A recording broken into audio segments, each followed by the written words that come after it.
All right, welcome in. Late Kick is live. It is Thursday night. It is June 18th, the year of our Lord 2020. We've got a loaded show. We're going to talk about some things that I can guarantee you, if you're a college football fan at least, will impact your life. Sometimes we talk about specific programs, and you may say, they didn't touch on my team tonight. At least what we're going to lead the show with, it's going to impact everyone out there far and wide. I think a lot of you have been led to believe you need to be scared about something. Let me mute my own voice. That I don't think you need to be scared of. In fact, quite the opposite. I think maybe there's an opportunity coming for a lot of programs that some are going to realize and take advantage of, and by nature, some are going to be left behind.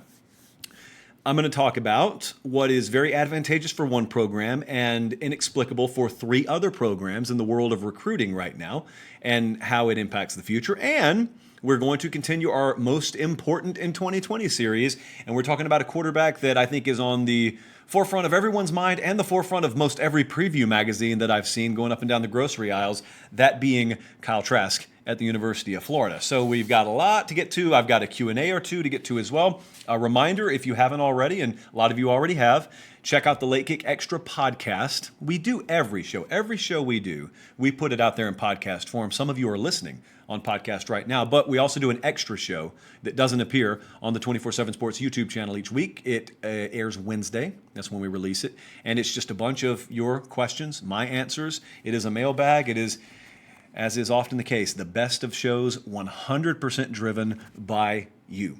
It's your show, as I always say. I'm just kind of here to gently steer it and offer my 2 cents, but you determine what we talk about. We don't make the show for us, we make the show for you. So let's get into it tonight. This Thursday evening, I thought I would start with something that's been talked about by a lot of people, but I don't think a lot of people are speaking about it with expertise because, to be honest with you, I don't know that there's a lot of expertise to be found on this particular subject yet. Name, image, and likeness. What kind of emotions do those three words elicit from you right now? A lot of you are scared of the forthcoming legislation. It's happening in a bunch of states. Let me just spoil the ending for you. It's going to happen in all the states. And what we're talking about essentially is state legislatures overturning laws that forbid college athletes from profiting off of their likeness and image, basically profiting off their name the way that you or I could. Where you stand on whether it should or shouldn't be allowed, forget it, because it's going to happen. So you might as well stop worrying about that. But now that we know it's going to happen, a lot of people have been told that when this happens and it overturns college football, it's going to A, ruin the sport as you know it, which happens like once a year. Something comes along once a year that's going to ruin the sport as we know it. Pretty much never happens unless you expand the playoff. B, what people are told is, aside from the very few, the rich, the very few Tier 1 programs that are going to take off into another stratosphere, this is going to leave the rest of us in the collective dust. And I'm here to tell you tonight that I don't think that's going to happen. Certainly, I think the Ohio States of the world are going to massively benefit from this. Certainly, I think Alabama and USC and Texas, they're going to massively benefit from this. But here's what I want to do. I want you to take in your mind how you think this is going to impact college football. So what you think of name, image, and likeness versus how it will be. And I want you to remember, if you're my age or anywhere close to my age, you've probably seen a movie called The Sandlot. Most of us have seen The Sandlot. It's a baseball movie, but yet analogous to life. And what you probably remember about The Sandlot, if you've seen the movie, is it's all about a bunch of dudes who play baseball. Well, they're kids. They play baseball in a sandlot. James Earl Jones, as it turns out, has some property right over the fence, and he has a dog over there that is referred to as anything from a monster to a beast to a gorilla dog. Yeah, those terms are used at one point in that movie. And so you have built up in your mind an image of what this dog's going to look like. And then by the time you actually see the dog at the end of the movie, I mean, he's big, but it's not a monster. And that's actually the way I think about name, image, and likeness. How you think it's going to impact the sport versus how it's going to impact the sport. So here's what I'm talking about when I mean a lot of programs could benefit from this instead of being left in the dust. As much literature as I've read on this, I think the perception people have is totally false. The perception people have is, let's use Ohio State, for example. Ohio State has a ton of money already. They have a ton of deep-pocketed boosters. They're in Columbus, Ohio. There are limitless opportunities there for advertising deals to give to players, endorsement deals to give to players. None of that's wrong.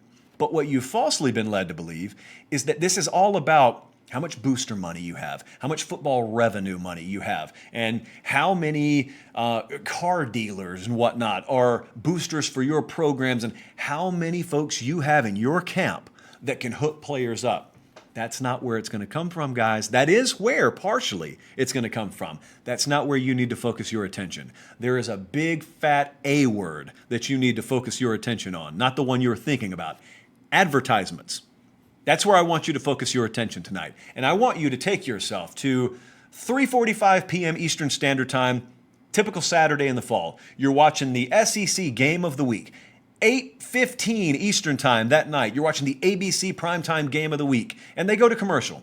And what do you see? You see Chevy, and you see Ford, and you see Dr. Pepper plastered all over the place. You see Home Depot. These big-time brands have bought up advertising space that is very finite. There are only a certain number of games and only a certain number of advertising slots to be bought. Now, do you really think that Home Depot and Dr. Pepper and Ford and Aflac, do you really think those are the only companies in America that would love to get a slice of the 18 to 72-year-old male demographic? Of course not. It's just that there are mid-tier companies who would love to be in on this. They're not poor, but they're not Aflac rich. They can't afford to get in on it. This is a miracle that has been sent from above for people in the advertising world.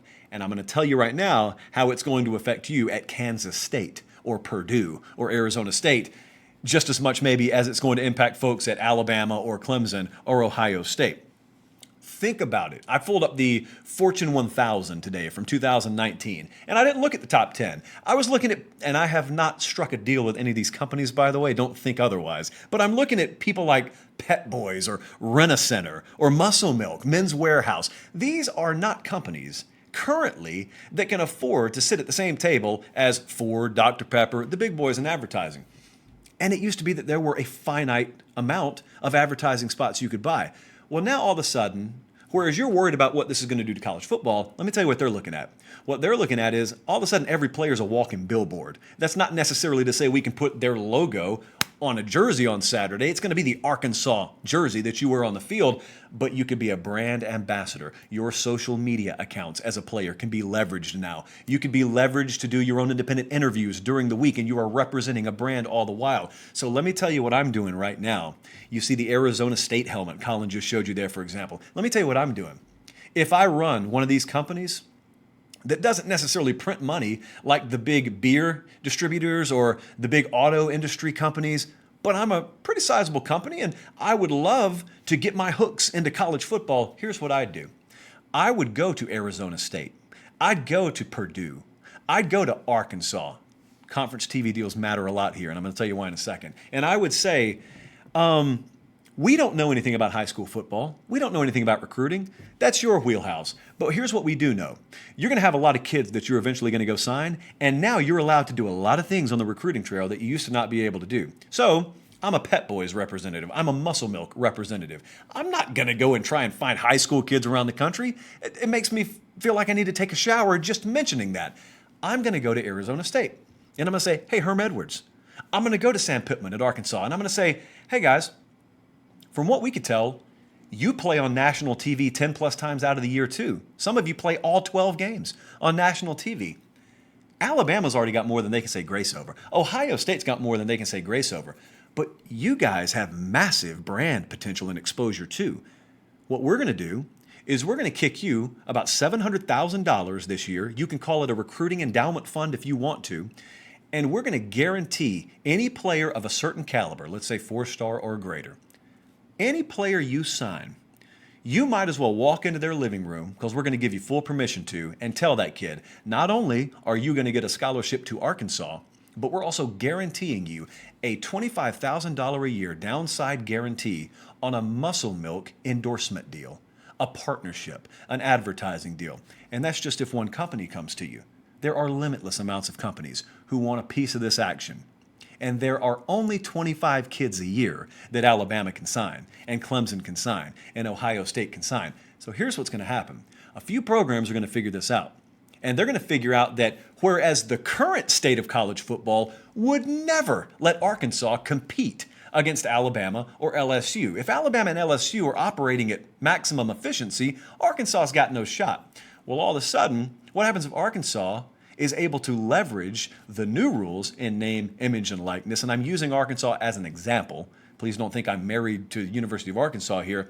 All of a sudden, what happens if they start leveraging companies and they start striking side deals with companies to where they can walk into a recruit's home and no longer am I just offering you a scholarship to play at Arkansas, I'm offering you that plus look at everything else I have written down on this piece of paper. Now, I'm not telling you Arkansas is about to walk in there and beat the University of Alabama for a bunch of kids. Bama's not getting beaten for any kids. They don't get beaten now. They probably won't get beaten all that much in the future. But here's what Arkansas can do. Arkansas can beat, let's say, Miami for kids, if Miami doesn't get their act together. Some program, or maybe a list of about 10 programs out there, that you would call Tier 2 or Tier 3 in the Power 5, they're going to figure this out. And they're going to elevate their stock and they're going to elevate their profile because they're going to get more high caliber kids that they used to not get because the big boys, as deep as their pockets may be, can only sign 25 a year to where somebody out there, probably about half a dozen to a dozen somebodies out there, are going to have fan bases looking around 5 years from now when everyone's doing this saying, you know, I thought this was going to be the death knell of our program. I never thought we were going to be able to compete. And as it turns out, this was the life jacket that we needed. This was the life preserver that we needed. And now we've been pulled up to this level and now we're soaring in a way that I never thought we'd be able to. We're actually competing with programs that 5 to 10 years ago we never had a chance to compete with under the old system. You see, this system right now is what's holding some of you down. Because this system right now has an unlevel playing field. I'm not complaining about it. Now, that's college football. But I'm telling you, this window that's about to open up, no one has the market cornered on it. This window is about to be a new window for everyone. So someone who is not Tier A or even Tier B right now is going to figure it out. Now I want to tell you, as we wrap this point up, I want you to think about TV contracts, and I want you to think about conference TV deals, because this is where it really matters. How often you're on national television and how often that you can go to an advertiser, for example, let's just say Pet Boys or Muscle Milk or whatever, and you can say, hey, we may not be winning national championships. We may not even be finishing that far above 500, but we play Texas A&M, LSU, Auburn, and Alabama every year. And we play a big out-of-conference game every year. We play in the Southeastern Conference or the Big Ten, so you know we're on national TV a minimum of 10 times out of the year, in some cases all 12 of our games. Your brand, your company, and your athletes, that's the exposure that I can give you now that I could not give you in old school college football. And yes, 2020 is about to be old school college football before too much longer. You're scared of this, and you don't need to be scared of this. You need to view this as an opportunity, because someone, probably more than a few someones, are going to take advantage of this, and it's going to be what saved your program and took you to the next level. This is something, obviously, we're going to talk a whole lot about in the coming weeks, months, and years. I was on the phone today. You're going to see this next week. Not on the phone. I did an interview with a big-time name in the world of sports agency. As excited as I just seemed about talking about this stuff, you ramp it up times 10, and that's people in that world. They know what's coming. They know what's coming, and I do too. I just think it's a lot different maybe than what a lot of people have led you to believe is coming. Let's move it on. Speaking of recruiting, speaking of the big boys, you may have been paying attention this week and you saw a 4-star receiver by the name of Christian Leary. He's out of Orlando. He committed to Alabama.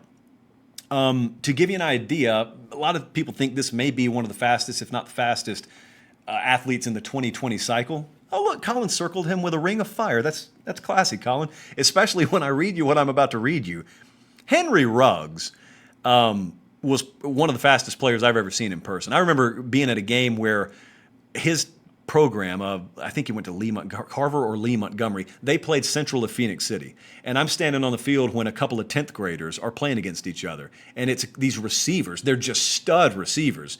And I saw Henry Ruggs break a slant into the open field like you're kind of seeing right now, and I'd never seen a faster high school player. Then Central of Phoenix City has one do the same thing. Turns out I was watching Henry Ruggs and Justin Ross. So Henry Ruggs was a 10.58 guy in the 100 meters in high school. This Christian Leary cat right here is a 10.50 guy. Henry Ruggs broke the Alabama state record when he put that number up. Just to give you an idea of the kind of speed that we're looking at here. So this is not a Christian Leary segment. It just goes to show you what Alabama's been doing. But then I want to stretch it out a little bit. I think it's insane what they have done and partly what they've been allowed to accomplish in the state of Florida. They're not alone, by the way. This is just the latest kind of commitment that's redirected my attention to this. Right now, let me use Alabama since we're looking at them. Right now, Alabama has Ja'Cory Brooks, that's a 5-star receiver from Miami, committed. They have a G.A. Hall, it's anyone's guess how to pronounce that first name, 4-star receiver from Tampa, committed. They just got Leary, we're showing you film right now, we just did, 4-star receiver from Orlando, committed. Yeah, what I just told you is they have the number 1, number 2, and number 3 receivers per 24/7 Sports in the state of Florida committed. The University of Alabama. I didn't say Miami. I didn't say Florida State. I didn't even say the University of Florida. That's a team that's ranked in everyone's top 10. I didn't say Florida. I said Alabama. It doesn't stop there, by the way. Jerry Jeudy, you know where he was from. Calvin Ridley, you know where he was from. Amari Cooper, you remember him. You know where he was from. Bama's got J.C. Latham committed right now, who's the number 1 offensive tackle, offensive lineman in the country. Some think he may end up being the top player in the country. He's a 5-star offensive lineman committed. Now, he's at IMG in Bradenton, originally from somewhere up north. But, I mean, Trey Sanders is a recent commit of theirs, 5-star running back from down at IMG. Tim Smith, they landed over Florida last year. Evan Neal, a 5-star, probably going to start at right tackle for them this year. Jordan Battle is a safety they got out of Florida last year, a couple of years ago, who will play a big role this year. Pat Surtain, anyone remember him? These are all just kids from the state of Florida that Alabama's landed in the last few years. How does this happen? Independent of how great Nick Saban is, independent of how great Alabama's been, how in the world has this been allowed to happen? How has the state, and more specifically, the in-state recruiting in the state of Florida allowed to dip to the point where programs, it's not even a struggle anymore. They come in the state and they raid it. Clemson does it. Alabama does it. Ohio State's had success down here. Alabama's not done in the state of Florida for this cycle. Neither is Clemson. Neither is Georgia. Georgia's had a lot of success down here. When you look back on this stretch in the history books, especially if you follow recruiting a lot, but just if you follow these programs, you follow the big boy programs and you're looking at the college football playoff and you're looking at the teams vying for national championships every year, none of them are there without the stockpile of talent that they are raiding from the state of Florida. This is I continue to tell you, the biggest hidden storyline in college football is every year that goes by that Miami doesn't have their act together and Florida State doesn't have their act together. And as good as Florida may be performing on the field right now, they're nothing to write home about recruiting their state either. They are regularly being fleeced by teams like Alabama coming in their state. These aren't programs on probation. These are not programs that are under crippling sanctions, other than maybe what they've imposed on themselves, figuratively. This will be the story. It continues to be the biggest story in college football. That's why I think the reemergence of Miami or Florida State would be so big twofold. Number one, because with those respective programs, it would give Clemson some competition in the ACC. Number two, it would at least somewhat shut off this pipeline. It's not even a pipeline. It's like a fire hose of talent that's escaping South Florida. You really think all these kids grew up Alabama fans or Clemson fans? I mean, do you really think that kids at Booker T. Washington High School in Miami or Coconut Grove down in Florida, do you really think kids in Orlando and Tampa grew up saying, a Clemson Tiger, an Alabama, well, a Crimson Tide is not an adjective, but that's where I want to go. I grew up dreaming to move out of Florida and go away for college. That's not what they grew up dreaming. Everyone wants to stay home and play. You're not giving them a valid enough reason to stay home and play. And like I said, probably the one I'm disappointed in the most right now, this is just a snapshot in time, is the University of Florida. Miami's been bad. Florida State's been bad. Florida hasn't been bad. Like they're winning on the field. The reason I have trouble buying into Florida to the degree that a lot of preview magazines have and a lot of long-term prospectus type outlooks have is because they don't have the kind of elite depth that other programs have. And those other programs, ironically, have created that depth by coming into their state and taking their players. I know this sucks to hear, and some folks get mad at this and they may call you like a Gator hater. Where am I wrong? I'm not telling you that you're terrible recruiting. You're not doing like USC last year, but you're not where you need to be. You don't have a staff that can match what Alabama's staff is doing, or Georgia's, or Clemson's, or Ohio State's. And they're having to come across state lines, and they're still spanking all three major in-state programs down there. It just boggles my mind. I mean, Bud Elliott put out our 24/7 Sports blue chip ratio last week, which is quite simply a measure of which programs have more 4- and 5-star talent than 3-star talent or less on their roster. Miami and Florida State aren't even on that list. Yet you almost have to try not to be on that list if you're in Miami or Florida State. But that's where we stand. All right, now we move up the road a little bit, but we stay in the state of Florida. I didn't necessarily stack it like this, but it ended up like this. Kyle Trask. We're doing our series, albeit a very informal series, as we continue now tonight with Kyle Trask about the most important figures in college football. Remember we talked about Josh Gaddis the other night. It's not just players, it's figures. Josh Gaddis is the offensive coordinator at Michigan. I think for obvious reasons, he is one of the most important figures in college football this year. Meaning, whatever we get from him is going to have a huge ripple effect across the sport. This Sunday, I think we're going to talk about Clay Helton, if all goes according to plan. And so tonight, I wanted to talk about Kyle Trask for just a second. I did a couple of radio hits today, and I do several radio hits during the week. And I've been asked this question a lot, so I'm going to ask you now. You can play along with me. How would you answer this if you were on radio? Someone said to you, Josh, or in your case, audience member? I'm looking in the chat. Melissa, David, Tyler, Vols Talk, Brant, Iowa State fanatic. Who is the best quarterback in the SEC entering the 2020 college football season? How would you answer that? Because if the answer is not Kyle Trask, then you are going off potential. And I don't have a problem with that, but aside from Kyle Trask, like who's really proven down here? Are you going Kellen Mond? Is that the direction you want to go? Bo Nix has the potential, but it's not necessarily fully proven potential yet. Jamie Newman's done it at Wake Forest, but there are several reasons to at least question what we're going to get from him and them out of Georgia this year. Where else are we going? I think it's viable that you could go to Alabama because you know Mac Jones is not a new starter and he's going to be surrounded by an army of talent. But you see what I mean by this. It's almost like a gotcha question. It's like a trap question. They want you to say anyone other than Kyle Trask so that they can press you on it. So I think the answer is, well, at least as it stands right now, it's Kyle Trask. But are we giving that answer holding our nose, or are we energetically and forcefully giving that answer? Is Florida's offense going to be feared this year at any point? Do you think, Florida fans and otherwise, do you think that we're going to watch this team this year and wherever they peak performance-wise, are they going to have a product on the field that is really scary? I mean, that you think about 4 days before you play them and you say, how in the world are we going to stop that offensive machine they have at Florida? Who are the first-team talent guys? Like first-team all-conference types. I think you could put Trask in that conversation. Pitts, certainly not tight end. He's a star. So I don't have any question about him. But outside of that, there are good pieces here. It's certainly the cupboard is not bare. But, you know, I say all that because Dan Mullen, we're looking at him right now if you're watching on YouTube. Dan Mullen is universally thought of as one of the best play callers and one of the best offensive minds and developers in the sport. I don't disagree with any of that. My point is, if all that verifies, and if you have a shift offensively that really meshes well with what you have, not only in Kyle Trask, but also Emory Jones, who is probably going to play a pretty important role there this year too, then it doesn't matter how much preseason first-team All-SEC guys you have, because as long as you have enough talent, guys like Dan Mullen will get it done. It is his time to shine, but that also means it's Kyle Trask's time to shine. Now, you think back this time last year, and of course, we were talking about Joe Burrow and LSU. We weren't predicting them to win a national championship. Some of us were higher on them than others, but a lot of people were looking at Joe Burrow.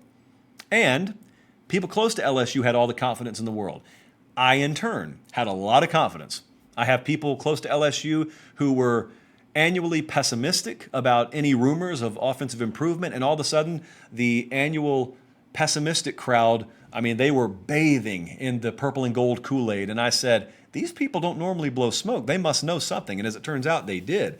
Joe Burrow always had the skill set. It just took the right system. Joe Burrow was also surrounded by, as it turns out, the Joe Moore award-winning offensive line and several first-round caliber wide receivers. I don't know that we necessarily have that skill set at Florida, at the quarterback position, or elsewhere. Are they good enough? Because I think a lot of comparisons being made right now between last year where LSU was and then this year where Florida was and what we should expect. Kyle Trask is probably not the mobile threat that Joe Burrow was. He doesn't have quite as efficient weapons. I don't want to say efficient because they can be very efficient at Florida. The danger factor, the pop the top off at any moment factor. I don't necessarily know that I look at Florida's offense the same way. Schedule, though, not as tough. That's what LSU played last year. And they're going to have some time to get whatever they're going to be right. They don't start off with 3 of their first 5 opponents being top 10 caliber. Emory Jones is a guy that the closer I get to Florida, the more you hear talked about. Nationally, Emory Jones is an afterthought. Everyone thinks Kyle Trask, he's going to take 95% of the snaps this year. Most informed Florida fans will tell you, nah, that ain't true. And truth be told, some of us, speaking for Florida fans now, think that Emory Jones has a skill set that matches what Dan Mullen ideally wants to do a lot more. Hey, I can't argue with that. With what we've seen from Dan Mullen historically, there's no conversation to be had. Certainly, Emory Jones looks like the more prototypical Dan Mullen quarterback.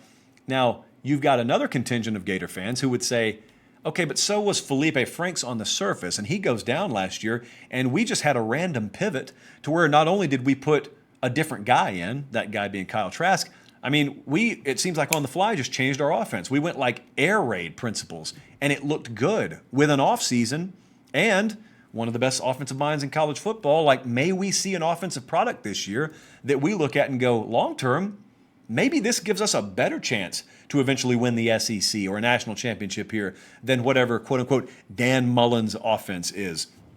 But when I'm looking at the quarterback position and you don't have a transcendent star, Jake Fromm is a good example this time last year. Jake Fromm I was looking at, and I was wondering, how many games is he going to have to win? How many games are they going to be in where you're trading shots with someone and it's put on the quarterback's shoulders? And so I'm looking up and down Florida's schedule, and I'm looking up and down the roster, to be honest with you.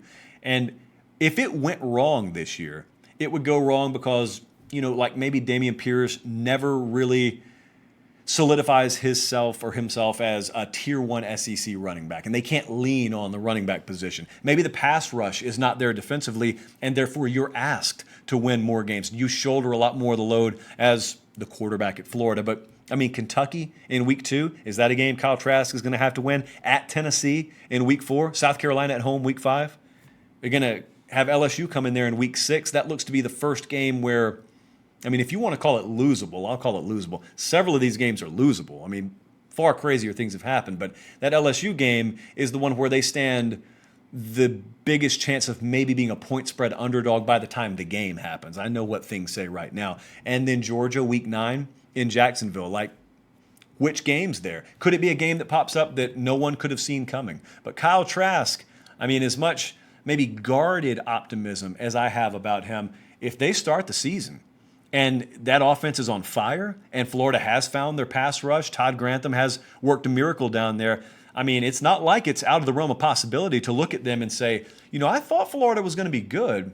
They're even better than I thought they were going to look. I thought they were going to contend in the East and probably lose to Alabama or whoever in Atlanta. I think they can beat Alabama or whoever the SEC West sends to Atlanta. That's not out of the realm of possibility. But like we said the other night, like I'll continue to say, only because I'm repeating what a lot of our Florida viewers and listeners say to me, if not 2020, then when? Now, having said that, maybe all this expectation gets packed onto Florida this year, and they finish second in the East, and then it's Emory Jones time, and it turns out all the while some of the insiders in Gainesville were right. He was the one that was the better fit all along. I don't know, several ways that things can go this year. Let's wrap it up with a Q&A here. If you haven't already, I see a lot of you watching, subscribe to the 24/7 Sports YouTube channel. We do this show live every Thursday night, every Sunday night. And check out the Late Kick Extra podcast. Wherever you get your podcast, it's available. 5-star reviews, very much appreciated. And that's where I went for this question. Jake actually it was in the YouTube comment section, but I wanted to get to this because it was today that the latest announcement happened.